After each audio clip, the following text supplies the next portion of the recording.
Hi, my name is Eileen Hull and I design dies for Sizzix. The dies that I design are called scoreboards, and they are made to cut and score thick materials like matboard and chipboard. Sometimes you want to cover your matboard with paper, so I'm here to give you some tips and tricks, ways that I like to do that.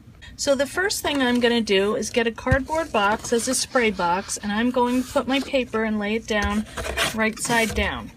Then I'm going to take a can of spray adhesive. I'm using Eileen's tacky spray, but you can use any kind that you have on hand. And I'm going to spray.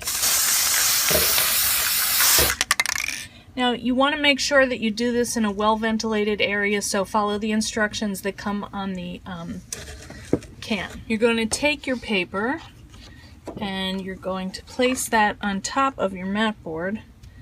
And I like to put mine right at the end so that I can get it right to the end of my die. If there's any left over, I can use that for something else. So one thing you want to think about, if you have a pattern that is either text or it's directional, you want to think about where that's going to go on your die. Okay, so what I have here is this is a box and this is the front. So what I want is for the little birds to come out on the front. Okay, so I'm going to turn the matboard over with the paper side facing, because that's the right side, and you also want to make sure that you're covering all areas of the die, which you will be able to do. So I'm going to cover that up, and then I'm going to make my Sizzix sandwich. I need my extended cutting pads, one on the bottom and one on top, and then I'm going to run that through my Big Shot. Okay, so let's see what we have here. We have a box. Okay, that's perfect.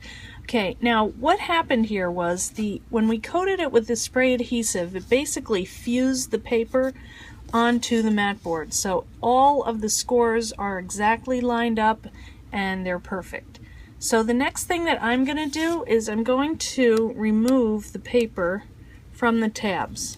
And the reason that I'm doing that is sometimes when you go to adhere these together, if you don't have a great coat of adhesive on there, it's going to peel away and then you have to glue it all over again. So I just like to remove this while I'm thinking about it. So now the adhesive is off the tabs. The next thing that I'm going to do is I'm going to take on all of the score lines, I'm going to fold them over. And the reason I'm doing that is to break the fibers of the matboard.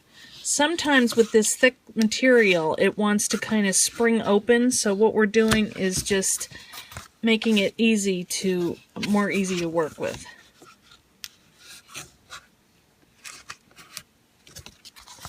So I'm just going to fold them over all the way, 180 degrees. Okay. So the next thing we're going to do is we're going to add adhesive to the tabs here. I like to use this Thermoweb iCraft tape. It's strong enough and I like it because it tears and you don't have to cut it. But you can use whatever you'd like. So I'm just adding a line of tape to either side of these. The next thing we're going to do is remove the release paper from the tabs. Now you could use wet adhesive, you could use your glue gun to put these together. I'm not the best with the glue gun, I hurt myself, but either one of those methods would work too. Then what I like to do is to kind of lay this flat. So you make sure you have a nice 90-degree angle at the bottom of the box. I just kind of set them in place and then I go back, and you can still adjust them a little bit if you haven't really pressed. Well, then I like to take a bone folder and just go over that inside to make sure that I've really adhered that down. So now we have a nice little box. And the next thing we're going to do is add a closure. There are a number of different ways that you can make a closure on here. You could use a magnet, you could use ribbon. I'm going to use this Velcro, and I like this because it's very thin. As you can see, we don't have a ton of room there, so what I'm going to do is I like to use a half, because really you don't need a lot. This stuff is pretty strong. So what I do is I lay this down and I do this piece first, and then I peel up the release paper from the back. This is actually the front and back of the Velcro. Can't get it off my hand.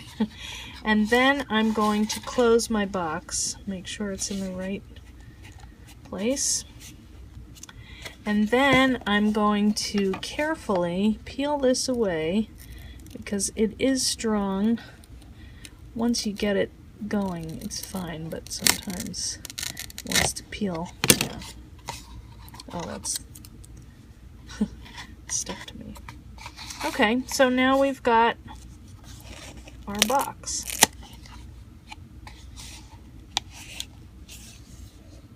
Isn't that cute?